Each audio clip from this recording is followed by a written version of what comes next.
10.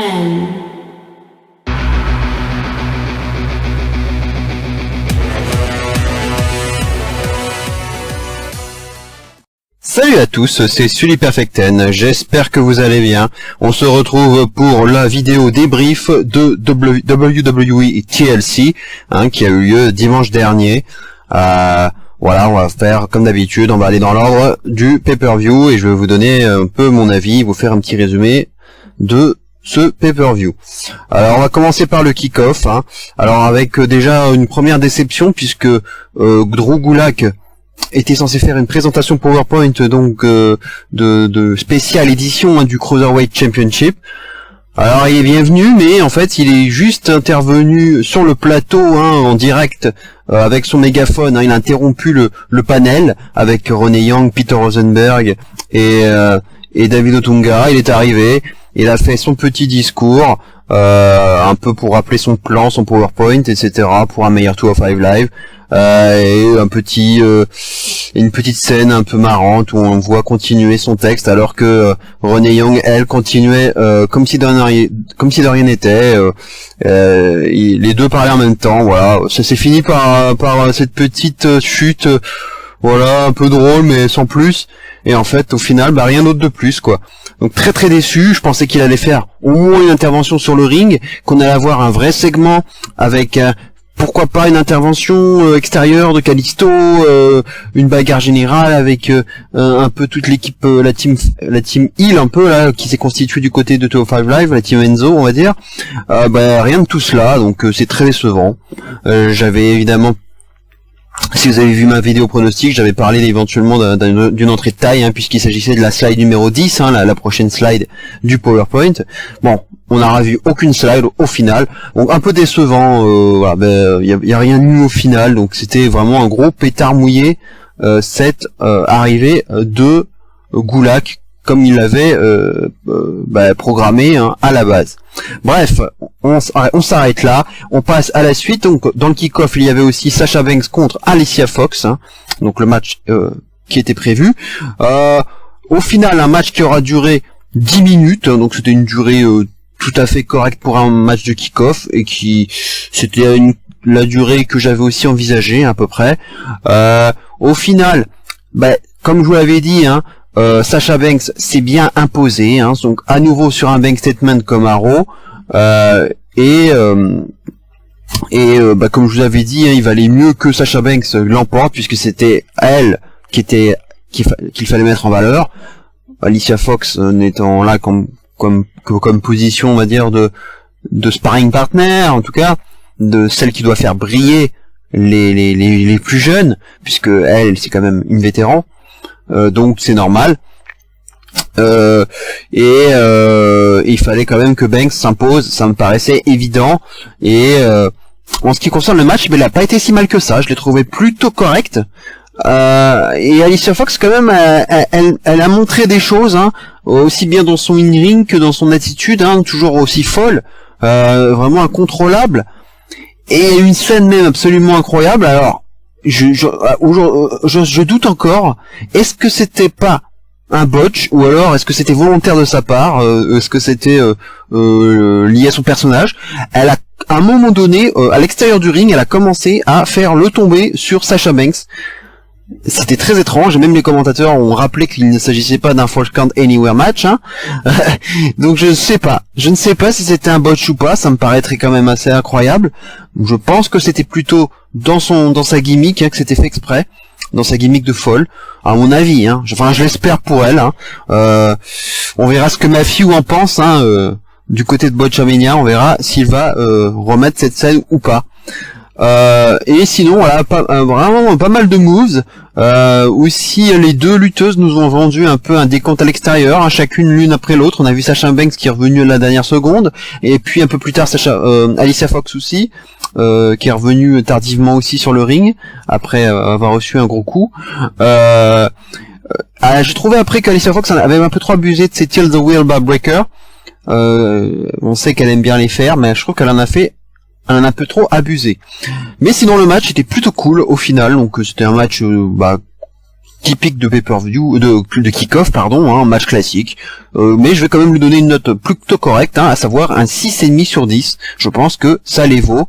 Et on verra bien s'ils s'arrêtent là entre les deux ou s'ils vont continuer un petit peu la feud. Mais bon, il y a quand même maintenant deux victoires consécutives pour Sasha Banks, qui va peut-être pouvoir maintenant passer à autre chose et à quelque chose d'un peu plus consistant, même si Alicia Fox a été quand même plutôt intéressante dans son rôle, et peut-être qu'elle va peut-être avoir un push, hein, sait-on jamais. Voilà, on va pouvoir passer maintenant à la carte principale. On va entrer dans le vif du sujet. Avec l'opener qui a vu s'affronter Asuka à Emma. Et oui, une petite surprise quand même, j'avoue que je ne m'attendais pas à voir ce match en opener. Je pensais plutôt qu'ils allaient réserver un peu la surprise, on va dire, un peu le côté un peu excitant de l'attente pour les vrais débuts, les grands débuts d'Asuka, et je pensais qu'ils allaient attendre un petit peu pour nous le vendre un peu plus tard. Et bien finalement, ils nous ont un peu surpris en attaquant le show d'entrée avec donc Asuka, avec son entrée traditionnelle, hein, avec un bel accueil du public, hein, quand même, il faut le noter. Et en fait, on peut dire tout de suite, hein, quand même, que Emma a proposé une belle opposition. Elle n'a pas été ridicule, et je trouve que c'est bien, hein. J'avais un peu peur du squash, et franchement, Emma a plutôt bien paru dans ce match.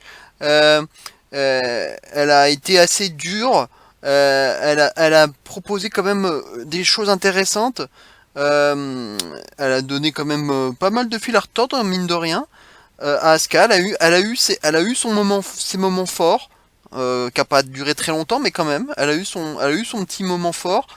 Et Asuka, on l'a tout de suite vu dans son style caractéristique, hein, donc un peu très strong style, en submission machine, et avec des coups de pied vraiment très impactants. Et c'est bien, ça fait du bien au roster principal de voir un profil comme celui d'Asuka qui n'existe pas, justement. Personne n'a ce profil-là, strong style, vraiment capable de porter une soumission à tout moment, et qui porte des coups de pied, des kicks assez dévastateurs, et ça va faire du bien. J'espère que son booking sera favorable à l'avenir, en tout cas qu'elle ne sera pas gâchée, hein, comme on pu l'être de trop nombreux superstars de la NXT. Au final, bien entendu, ce qui n'était pas du tout une surprise, Asuka l'a emporté avec l'Asuka Lock, hein, c'est ce que je vous avais dit dans ma vidéo pronostic. C'était mieux ainsi, hein, pour présenter Asuka au public, de lui faire enfin en tout cas de la faire gagner avec sa prise phare, sa prise la plus connue, l'Asuka Lock. Donc c'est très très bien de l'avoir fait comme ça. Et finalement, Emma a tapé très rapidement. Le match a quand même duré pratiquement 10 minutes, hein. Il a duré 9 minutes 28 exactement, donc c'est une durée très correcte. Je vous avais dit, hein, dans ma vidéo pronostic, j'avais parlé du 8-10 minutes, donc on est absolument exactement dedans, donc c'est très bien. Ce n'est pas un squash du tout, donc c'est très bien aussi. Après, voilà, je reste dubitatif par rapport au fait que que ça a été placé comme l'opener. J'aurais pas mis ça pour chauffer la salle, on va dire. Même s'il y a eu le petit effet un peu d'excitation, hein, pour les débuts d'Asuka, pour moi ça suffit pas pour en placer ce match en tant qu'opener. En ce qui concerne la notation du match, bon, il faut le dire, ça n'a pas été voilà, c'est très particulier. On a vu une prestation très correcte d'Asuka qui en montrait déjà un peu ce qu'elle sait faire. C'est un match de présentation, un peu match exhibition. Voilà. Ça vaudra, allez, 6 sur 10, je vais être généreux quand même, un petit 6 sur 10 pour ce match qui entame donc le pay-per-view et qui présente donc Asuka au public.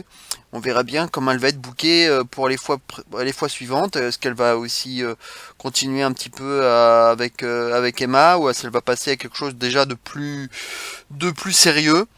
Ça reste à voir.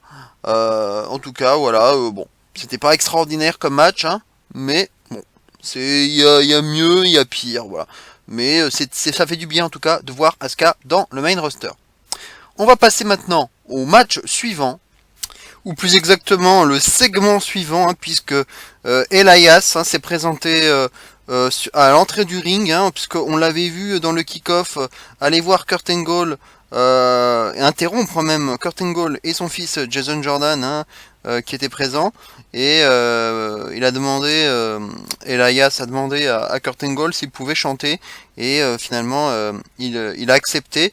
Donc c'est pour ça qu'on a vu ce segment où donc il a commencé sa chanson comme d'habitude, sauf qu'il a reçu des légumes sur la tête, et on a découvert que c'était Jason Jordan, voilà, qui avait des légumes dans un caddie, qu'il était en train de lui balancer sur la gueule, et puis il est parti tout en le narguant. Voilà, un segment absolument dégueulasse, absolument useless as fuck.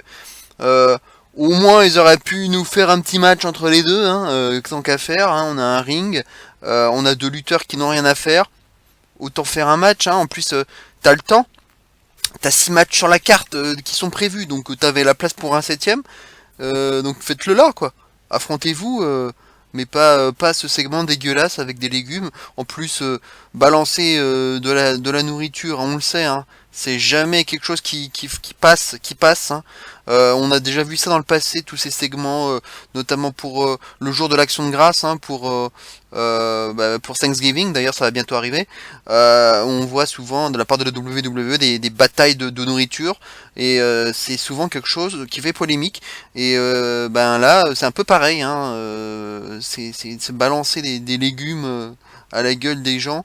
Alors certes c'est une réaction qu'on voit souvent dans les théâtres, mais sur le principe, ça pourrait ne pas plaire. Enfin, en tout cas, je pense qu'il y en a qui ont dû être choqués par cette image. Alors, je ne peux pas dire que je suis choqué moi-même, mais je suis sûr qu'il y en aura qui vont l'être, à n'en pas douter. Bref, on va passer au match suivant.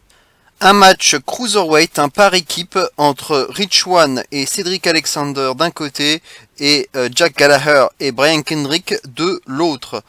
Alors le match, hein, il a été finalement assez court, hein, puisqu'il n'a duré que 8 minutes, 8 petites minutes, la victoire, ça m'a un petit peu surpris quand même, ce sont les faces qui se sont imposées, donc victoire de Rich Swann et de Cedric Alexander, grâce au lumbercheck de Cedric Alexander, hein, donc qu'il l'a porté sur Brian Kendrick. Je suis un peu surpris, pourquoi? Parce que j'avais dit dans ma vidéo pronostic quand même qu'il y avait eu 2 victoires déjà des Faces dans la semaine, hein. Donc il y avait une victoire d'Alexander déjà sur Gallagher, et une victoire de Swann par disqualification à 205 Live. Donc à chaque fois ce sont les Faces qui s'étaient imposés. Donc je pensais qu'ils allaient donner cette fois-ci la victoire au Heel. Eh bien ce n'a pas été le cas, donc c'était un 3-0 net et sans bavure, hein, pour les Faces. Donc ça me surprend un petit peu dans la mesure où Gallagher vient de faire un heel turn et qu'il avait besoin d'être mis en valeur. Là c'est tout sauf ça finalement. Donc je suis un peu surpris par ce résultat.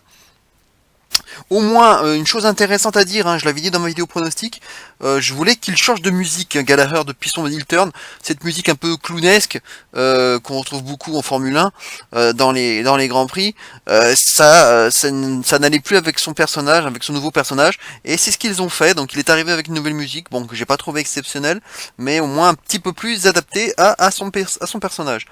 Voilà pour la parenthèse. Sinon, bon, le match était très très ordinaire, on aurait pu tout à fait l'avoir à Monday Night Raw, hein, donc c'est pas du tout un match de pay-per-view, hein. Donc c'est un petit match très correct, mais sans plus, que j'ai noté 6,5 sur 10. Voilà, on est toujours c'est du même tonneau, hein, que le match que l'opener, la Skyma, et un petit peu pareil pour le Fox Banks. Donc on est pour l'instant sur des matchs à 6,5 quoi. Pour l'instant, à ce moment-là de la soirée, le pay-per-view ne décolle pas. Pour l'instant, on est vraiment sur des matchs corrects, mais sans plus, rien d'extraordinaire. Voilà ce qu'on pouvait dire donc sur ce match, qui va peut-être clore la rivalité, on ne sait pas, donc c'est un peu bizarre. Voilà, je reste quand même surpris par le résultat. Bien, match suivant. Alexa Bliss défendait son titre féminin contre Mickie James. Alors dans un match voilà, avec un build-up très moyenasse, hein, puisque cela parlait essentiellement de l'âge de Mickie James. Donc Bliss l'a beaucoup chambré là-dessus. Bon, c'était très limite et même gênant comme build-up et comme argument. Moi j'aime pas trop ça personnellement. En ce qui concerne le match, eh bien, on va continuer. Hein. C'était c'était digne c'était à l'image du pay-per-view depuis le début. Match correct, mais match de niveau Monday Night Raw et non pas de niveau pay-per-view. Avec Mickie James qui se sera bien battu, qui aura quand même aussi offert quelques bonnes choses et a livré aussi une belle prestation. Mais Alexa Bliss, toujours pareil, hein, elle a la malice pour elle. Elle a toujours un petit coup d'avance et c'est comme ça que ça s'est passé puisque Alexa Bliss était en difficulté, ou du moins on le croyait. Elle finit dans le coin, assise contre le coin. Mickie James lui demande de venir. Elle lui dit viens, allez, je t'attends. Sauf qu'elle ne vient pas et du coup elle arrive. Mickie James décide d'aller la chercher elle-même. Elle le prend par les cheveux. Sauf que l'arbitre, bien sûr, lui dit d'arrêter puisque la prise des cheveux bien sûr est interdite. Donc l'arbitre lui dit hey et sauf que Mickie James du coup est un peu distraite par cette intervention de l'arbitre et du coup Alexa Bliss en profite juste dans le timing, hein, en un éclair pour projeter Mickie James dans le coin et l'enchaîner avec son snap DDT et 1, 2, 3 terminé. Donc victoire d'Alexa Bliss qui conserve fort logiquement, j'ai envie de dire, son titre. Il n'y avait pas trop de suspense pour ce match. Je pense que l'idée maintenant, c'est que Asuka soit la prochaine challengeuse numéro 1 au titre de Alexa Bliss. Hein. Ça semble évident. Donc je pense que ça sera elle, la prochaine challengeuse. À noter qu'on a vu une petite interview de Mickie James, hein, et si je me suis pas trompé, si j'ai bien compris ce qu'elle avait dit, Mickie James a dit que ce serait son dernier match de championnat et aussi ses dernières chances d'être championne, qu'elle ne sera plus jamais championne et elle n'aura plus jamais de match de championnat. Donc apparemment, alors ce n'est pas une retraite, mais ça ressemblait un peu à un discours de fin, sans être un vrai départ. Mais bon, voilà, c'est un peu surprenant, même si je m'y attendais un petit peu au moment où elle a pris le micro, enfin en tout cas au moment où on a vu interviewer, j'y ai pensé en fait, j'ai pensé à la fin. Et bah c'est en quelque sorte ça, hein. Donc on verra bien ce qui va se passer pour Mickie James, mais voilà, elle aura fait quand même un bon match. Elle l'a dit d'ailleurs dans son interview qu'elle aura tout donné et qu'elle n'aura rien à regretter. Euh, mais bon, le match, pareil, comme je vous disais, hein, je lui ai donné la note de 6 sur 10. Hein, c'est un match très ordinaire, hein, j'ai envie de dire, qu'on peut voir tous les lundis soirs, mais c'est pas digne d'un pay-per-view. Et pour l'instant, je ne suis pas emballé par ce pay-per-view. Jusqu'à maintenant, on est sur des matchs très moyens. Et donc j'attends de voir pour Alexa Bliss ce qui va se passer. Donc probablement Asuka, puisqu'on a vu que Nia Jax, hein, elle est un peu en difficulté actuellement. Elle se plaint beaucoup aussi de son booking. Et là, elle va être un peu mise à l'écart, en tout cas au repos. Donc pour Nia Jax, on ne risque pas de voir grand chose pour elle avant un certain temps, à moins qu'on ressorte Sasha Banks, hein, puisqu'elle a gagné contre Alicia Fox, hein, pourquoi pas. Mais je pense plutôt que Asuka va lui passer devant. Bref, match suivant. Eh bien non, ce n'était pas un match. Eh bien, c'était à nouveau, hein, par surprise, à nouveau Elias Samson. Hein. Bah, de toute façon, je vous l'avais dit, hein, avec 6 matchs sur la carte, il y avait la place pour en faire un. Et ils ne le font pas. Donc c'est ce que je disais tout à l'heure, ils ne font pas le match. Pourquoi? Mais pourquoi? Ils nous refoutent la même chose. Cette fois-ci, il a essayé vraiment de faire sa chanson, hein, sur Minneapolis, comme il le fait habituellement, aller la chanson. Sauf que, bah, évidemment, il s'est récupéré un max de hits, hein, de huée. Il a essayé de recommencer. Il a bien pris son temps. Et pareil, il s'est fait à nouveau interrompre par des jets de légumes de la part de Jason Jordan. C'est très intelligent. Vraiment très intelligent. C'est magnifique. Et en plus, non seulement en soi, c'est du gaspillage. Et c'est quand même quelque chose qui... Je suis pas choqué, je vous l'ai dit tout à l'heure, c'est pas un choc, faut pas exagérer, mais c'est pas quelque chose qu'il faut montrer. Et en plus, ils nous le refont une deuxième fois, comme si on n'avait pas compris, comme si c'était pas suffisant. Allez, on rebalance à nouveau du céleri, de la salade, et hop, on gaspille. Tout ça, c'est poubelle. Vraiment, bravo la WWE, vraiment super. Et ensuite, Elias s'est barré. Donc, on continue hein, sur cette feud entre les deux. Mais c'est vraiment pathétique. Ces segments pourris. Au lieu de faire un match, mais avoir ça, mais c'est franchement, je comprends pas. Je ne comprends pas. Bref, on va passer au match suivant. Match de championnat Cruiserweight, hein, le deuxième match de championnat de la soirée, hein, et le deuxième et même le second, malheureusement, entre Kalisto et Enzo Amore. Un match, hein, je vous avais prédit hein, ce qui allait se passer. Hein.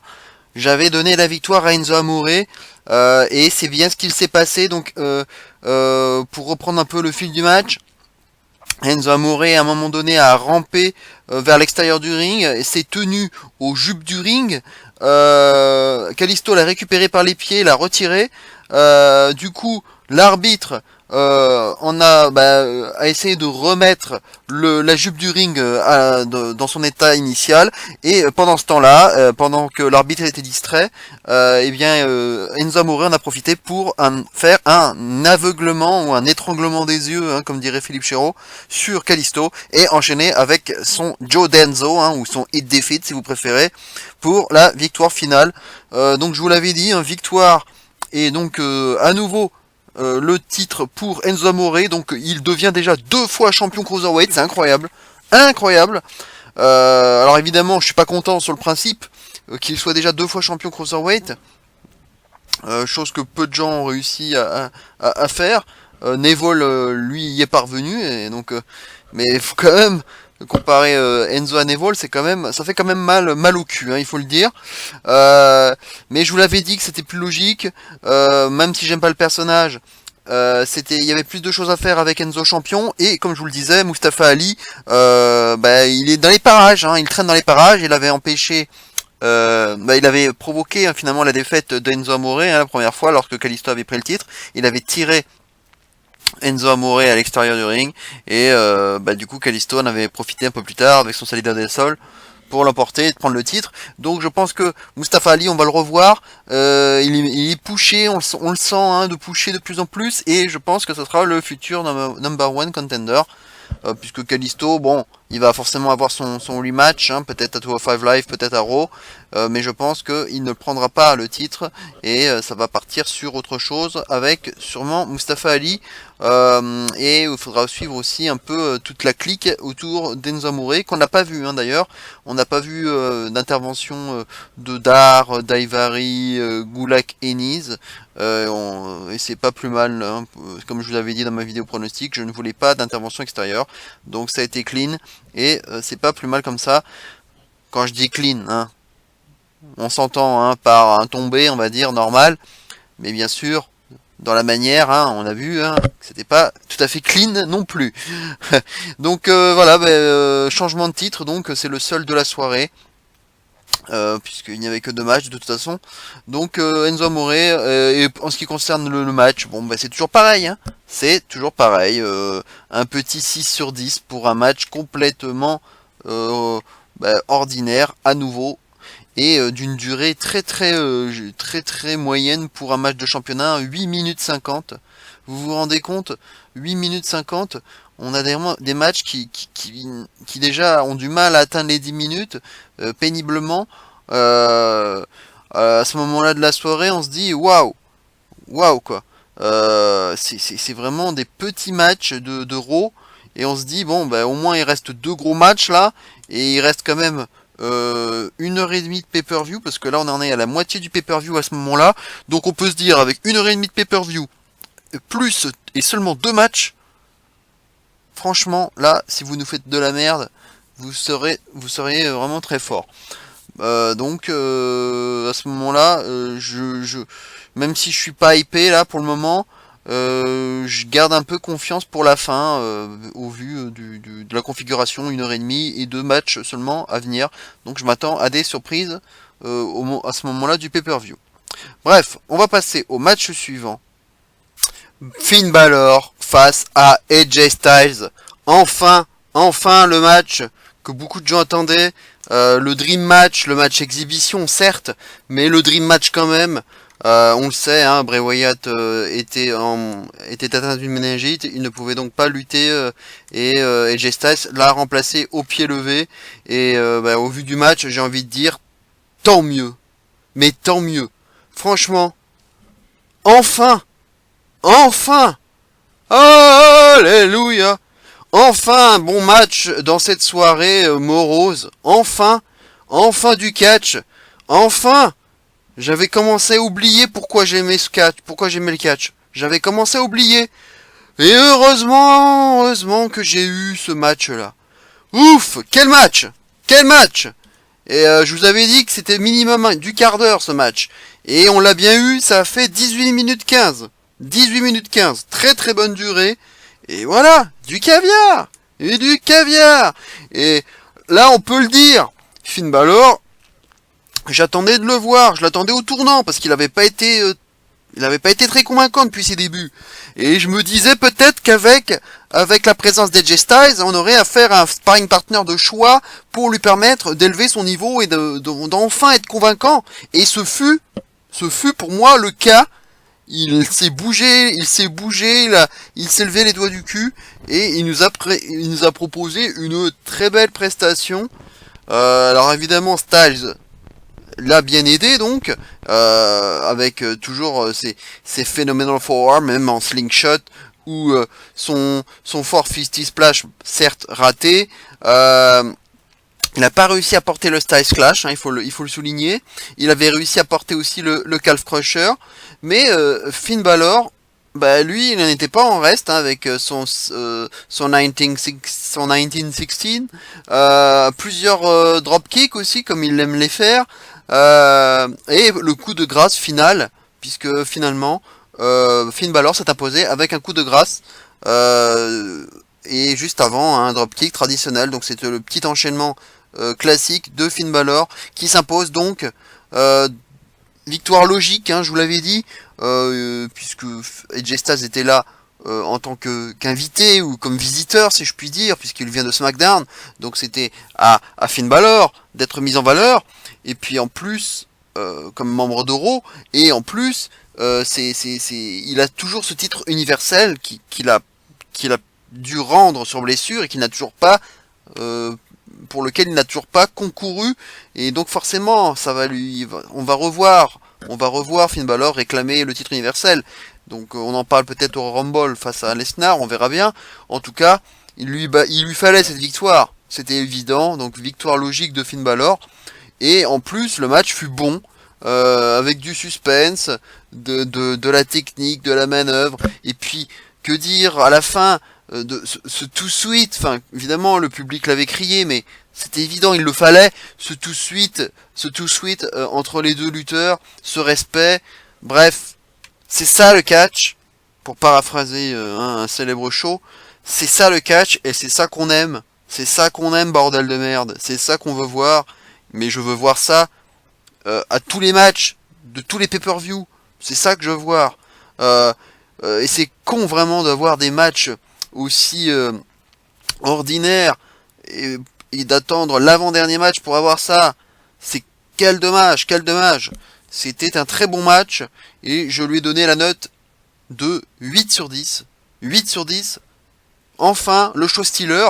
On pouvait s'attendre à ce que ce soit le show stealer, le match qui on va dire aura le plus d'étoiles de la soirée, et bien sûr, c'est le cas. Et ça les vaut amplement.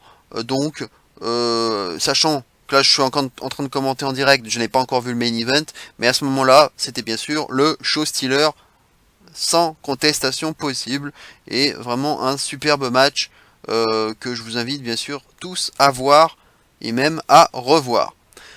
Match suivant, eh bien le voici, hein. Comme je vous disais, je commente en direct match après match, et donc je ne savais pas que finalement Elias et Jason Jordan allaient finalement s'affronter. Donc tout ce que j'ai dit auparavant, vous pouvez le retirer. Mais ça n'enlève pas mon énervement par rapport au gaspillage quand même de nourriture et des légumes. Mais le fait quand même de programmer ce match, ça paraissait évident. Je ne comprenais pas pourquoi il le faisait pas, surtout qu'il y avait du temps pour le faire. Et donc finalement, donc ça s'est fait en 3 parties et on a vu cette fois-ci Elias chanter sa chanson sur le ring, mais il s'est vite fait interrompre par Jordan qui est arrivé pour démarrer enfin ce putain de match qu'on attendait quand même. Quand même depuis le temps qu'on nous le vendait depuis le début de la soirée. Et en ce qui concerne le résultat, finalement, c'est Jason Jordan qui l'a emporté pour l'anecdote en 8 minutes 45 à peu près, sur un finish contestable. Je me demande si c'était vraiment prévu, j'ai un doute, parce que l'arbitre n'a pas vu, mais donc Elias partait pour une souplesse, le ramenait de l'extérieur vers l'intérieur, et Jordan l'a contré avec un petit paquet, mais sauf que Elias avait une épaule qui était levée, et l'arbitre ne l'a pas vu puisqu'il était complètement de l'autre côté. Donc victoire donc proclamée à ce moment-là pour Jordan, mais je ne sais pas si c'était prévu. C'est possible parce que ça a quand même le mérite de protéger Elias en quelque sorte, du coup, donc ce serait pas plus mal. Donc je pense quand même que c'était un finish qui était prévu. Voilà, sinon le match, il y a pas, c'est sans intérêt. 5,5, je lui donne la note de 5,5 sur 10. C'était un match complètement ordinaire, encore un match de niveau raw, qui fait redescendre on va dire la petite effervescence qu'il y a eu du match précédent, qui avait qui avait quand même pas mal relevé le niveau. Et là, pouf, on retombe donc dans ce pré-main event assez étrange.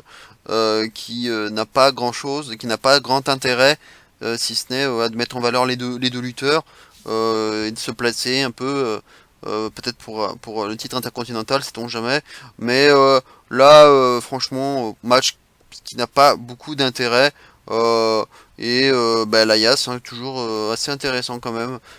Jordan aussi, il est pas inintéressant, mais le problème c'est qu'il a pas de charisme, il provoque rien et le public s'en fout en fait.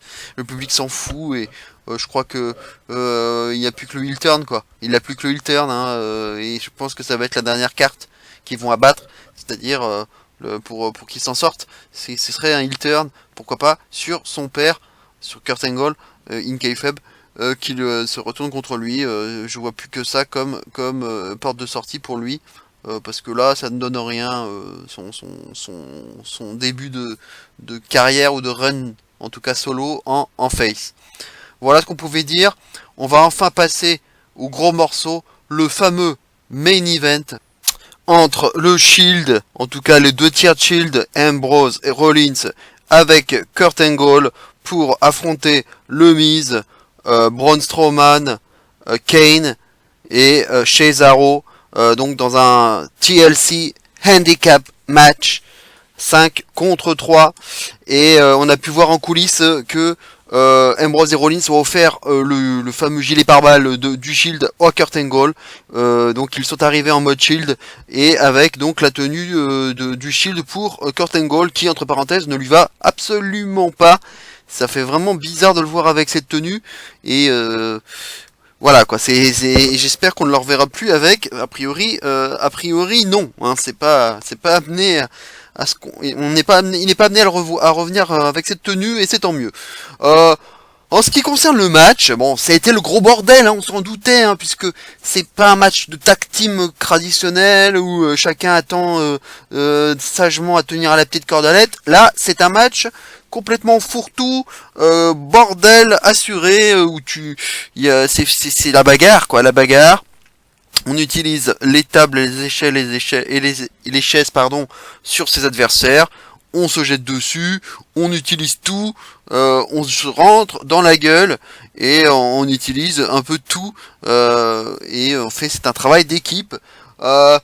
Honnêtement, la première partie, Kurt Angle m'a fait de la peine. On voyait un vieux papy là qui se traînait, qui ne savait rien faire à part utiliser des petites échelles et des chaises. Il n'y avait aucune prise de catch, ça me faisait de la peine. Je me disais merde, le pauvre quoi, il est vraiment pas prêt en fait. Il est vraiment pas prêt. Et même s'il était prêt, je me disais bon, bah, il est même pas au niveau quoi. En fait, c'est fini quoi. Engel c'est fini. Euh, et il se sera un peu après mis de côté, comme je l'envisageais, hein, pour plus voir Ambrose et Rollins agir. Et on a eu un bon spot au début de match avec Ambrose et Rollins qui sont montés sur une échelle pour se jeter respectivement sur Strowman et Kane qui étaient allongés sur la table des commentateurs. Et donc les deux, Rollins, qui s'est un peu fait mal d'ailleurs sur l'action, a tenté un frog splash réussi sur Strowman, donc la table s'est écroulée, et de la même façon, de façon synchronisée, Ambrose a fait une descente du coude sur Kane avec la table qui s'est également écrasée, la table des commentateurs. Voilà, c'était le premier grand moment du match, ça c'était sympa. Ensuite, donc on a vu ensuite, malheureusement pour Angle, hein, Braun Strowman qui l'a soulevé et qui lui a porté son fameux Rolling Power Slam directement sur une table. Et là, il est resté, on a eu mal pour lui. On se dit mince, parce que est-ce que sa fameuse blessure au cervical ne s'est pas réveillée? On était un peu mal pour lui. Et évidemment, ils l'ont accompagné. Il est parti. On se dit bon, bah en fait, il va revenir. On connaît le truc. Hein. Bon, et finalement, il revient pas. Il disparaît. Mais bon, on se dit que c'est quand même assez prévisible. On connaît hein, la WWE, son scénario. J'avais fait même une vidéo là-dessus sur les grands classiques de la WWE. Quand quelqu'un quitte un match sur blessure, il finit souvent, et même très souvent, par revenir. Du coup, à ce moment-là, bah, ça a été un peu facile. C'était du 5 contre 2.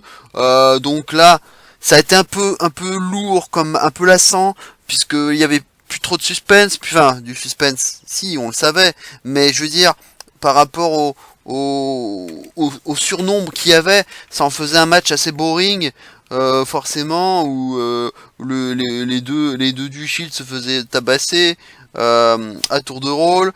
Après, on a changé de scène, on est parti plus vers l'allée du ring et même sur l'entrée du ring, et à ce moment-là, alors qu'un peu plus tôt, il y a eu malencontreusement un coup de chaise de Kane sur Strowman, qui a bien sûr mal réagi, hein, ça a commencé à se friter un petit peu, ça a été le début, on va dire, de la scission au sein du groupe, et c'est une chose qu'on a retrouvée par la suite, puisque Kane n'a pas oublié la mauvaise réaction du coup de Strowman, et lui a carrément a pris carrément, s'est occupé carrément de Strowman lui-même, lui a porté un choc slam sur une table, et il n'en est pas resté là, puisque il a vu le décor avec toutes ces chaises là, il a tiré sur une chaise et hop, 5 ou 6 chaises se sont écroulées directement sur Strowman. C'était pas une scène inédite, hein, je me souviens avoir déjà vu ça dans un TLC avec John Cena, je ne sais plus contre qui, mais il y avait John Cena dans l'affaire.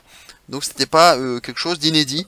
À ce moment-là, bien sûr, il y a un amoncellement de chaises sur Strowman qui est inanimé. À ce moment-là, du coup, ils sont encore 4, on va dire, du côté des Heels. 4 face aux deux Shield. Là, le Miz, qui joue un peu le capitaine, fait ramener une bonne benne à ordures, puisqu'il veut mettre les deux shields dedans, sauf qu'il n'y arrive pas, et les deux shields sautent même, utilisent la benne à ordures pour se propulser dessus et sauter sur tout le monde, mais ils se font vite, les heels reprennent le dessus. Strowman, qui est absolument incassable, hein, on le sait, se relève quand même, et là, le Miz l'implore de ne pas s'en prendre à ses partenaires, mais évidemment il ne l'écoute pas, et il s'en prend à tous ses partenaires, et notamment à Kane, et donc ensuite à Cesaro. Donc là, à ce moment-là, on comprend très bien que, pour la suite, hein, on va nous vendre une feud entre Kane et Strowman, et on comprend maintenant pourquoi est-ce que Kane a été introduit dans cette histoire, et on comprend maintenant le run à quoi va servir le run de Kane depuis son retour. Ça va être pour feuder avec Strowman, sans aucun doute. Et ça a servi justement, puisqu'on a 5 contre 3 avec ce handicap match. La seule façon pour que le Shield gagne, c'est qu'il y ait une scission au sein du groupe des Heels, et c'est ce qu'ils ont fait donc avec Strowman et Kane. Et au final, tout le monde s'est retourné contre Strowman, et les 4 Heels finalement ont balancé Strowman dans la benne ordure, et il a disparu dans la benne, et on ne le reverra plus du match. Du coup, on n'est plus qu'à 4 contre 2.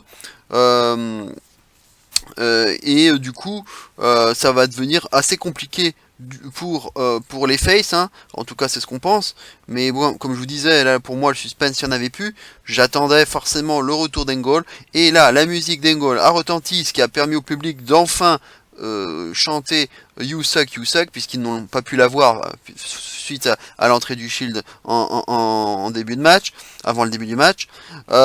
Et évidemment, bon là c'était quand même survendu, hein, parce que quand on a quelqu'un comme Angle qui a à peu près 50 balais, qui est censé être blessé et tout, et là il revient comme un super homme, un super héros, et là il nous porte 2 Angle Slam sur Cesaro et Sheamus sur des tables, donc là à ce moment-là on ne les revoit plus.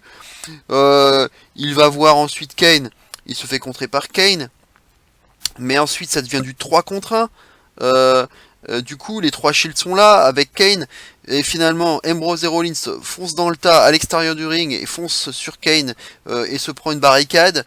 Du coup Kane est également out, au final on se retrouve avec le Miz complètement isolé, hein, puisqu'il est plus que il est le seul maintenant de son équipe est encore valide, et bien sûr les trois du Shield du coup encerclent le Miz, il y a même un petit peu avant le Miz qui tente un Skull Crushing Finale, et le Angle arrive à s'en dégager de façon incroyable. Il tente même un deuxième Skull Crushing Finale, mais il n'y arrive pas. Ça se transforme en Ankle Lock du coup porté par Angle, pardon, mais qui ne finit pas le match. Et au final, en fait, on retrouve le triple powerbomb traditionnel du Shield, et gentiment, on va dire, le Ambrose et Rollins laisse le tomber se faire par Kurt Angle. Donc victoire sans surprise, hein, de la team face, du 2 tiers Shield et de Angle.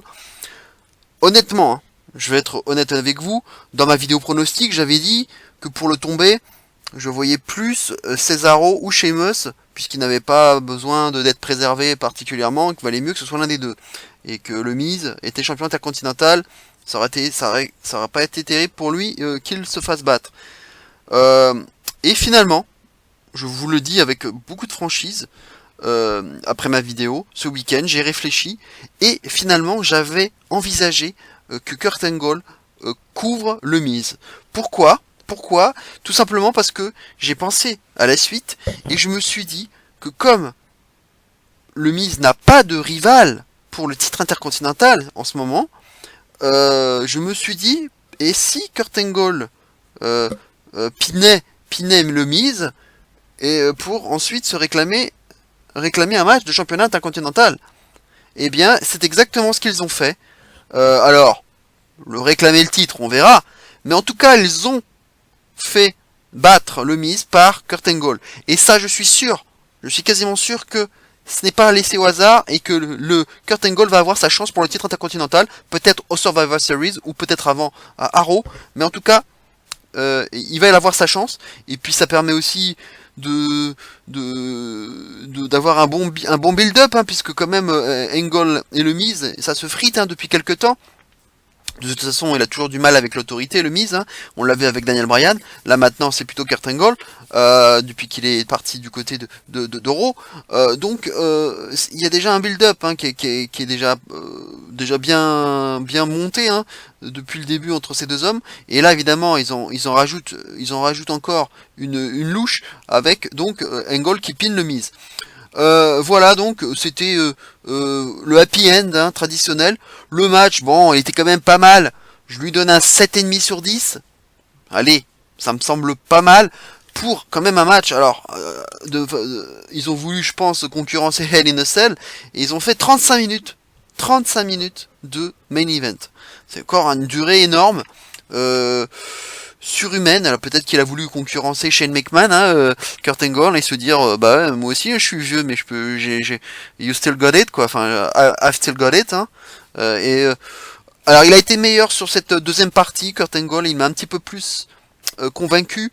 Autant la première, il avait fait de la peine, autant depuis une fois qu'il est revenu de blessure, en tout cas, qu'il a fait son retour. Là, on l'a revu un petit peu plus le bon Angle. Le Angle des bonnes vieilles années, quoi.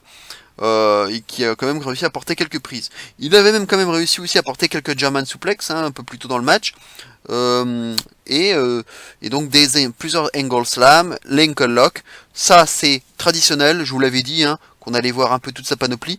C'était normal, c'est carrément du fan service, il faut le dire. À noter aussi que quand même, le fait que Braun Strowman finisse dans la benne à ordures par ses 4 partenaires, il faudra voir la suite. Est-ce que ce n'est pas un face turn? Ça va être intéressant à voir. Est-ce que ce n'est pas un face turn de la part de Braun Strowman? Ça va être un truc à suivre, puisque finalement, il n'y a pas énormément de top face du côté de Raw. John Cena, c'est un part-timer, voilà, on va pas le voir des masses. Il y a Finn Balor, bon voilà, qui est pas encore dans le main event, bon, on risque de le voir. Roman Reigns, il y a Roman Reigns, mais bon, on le sait, il est plutôt twinner, on va dire, twinner face, mais c'est pas le vrai. Ils veulent en faire leur tête de gondole, bien sûr, mais c'est pas un vrai top face. Je pense que Strowman a peut-être une chance d'être un face. C'est peut-être fait en ce sens, ce segment, enfin ce passage, ce retournement des 4 partenaires sur Strowman. Donc on verra ce qui se passe, notamment du côté de Raw, qui vient d'ailleurs, à l'heure où je tourne cette vidéo, est en train de tourner, là, Raw. Raw est en train de se dérouler, donc on verra bien ce qui se passe. Voilà, donc le match était correct, c'était un gros bordel, un peu décousu, du fan service quand même, quelques bons spots, sympas. Après, voilà, bon, c'est un grand carnaval, mais j'en fais pas un match of the year, je le mets pas dedans. C'était plus un petit carnaval, quoi, un petit match bordélique, pour un peu se détendre, se reposer le cerveau, quoi. Voilà. Après, l'utilisation des échelles, des tables et des chaises, bon, je l'ai pas trouvé très importante. Les échelles, elles ont servi à se propulser pour le double spot. Voilà, il y a eu deux trois petits coups d'échelle. Ça a été light. Les tables n'ont pas non plus valdingué énormément, à part les tables des commentateurs. On a vu Angle qui est retombé sur une table. Kane qui s'est vengé sur Strowman aussi sur une table à l'extérieur. Mais les utilisations de chaises, pas eu beaucoup non plus. Bon, voilà, ils auraient pu faire beaucoup plus au niveau de l'utilisation des armes, je pense. Ils ont utilisé la stipu, mais ils auraient pu largement faire plus à ce niveau-là.